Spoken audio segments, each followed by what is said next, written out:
क्या हुआ? तू आज इतने गुस्से में क्यों है?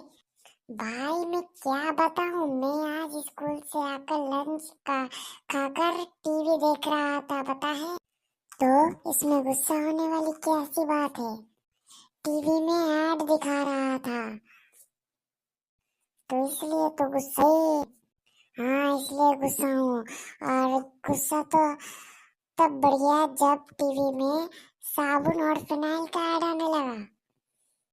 क्यों? उस ऐड से कैसी गुस्सा आया तुझे? क्योंकि साबुन और फिनाइल में बकरे हैं जो 99.9 कीटाणु मारेंगे। साले लोग एक कीटाणु को क्यों जोड़ते हैं यार? प्लीज बता भाई, प्लीज।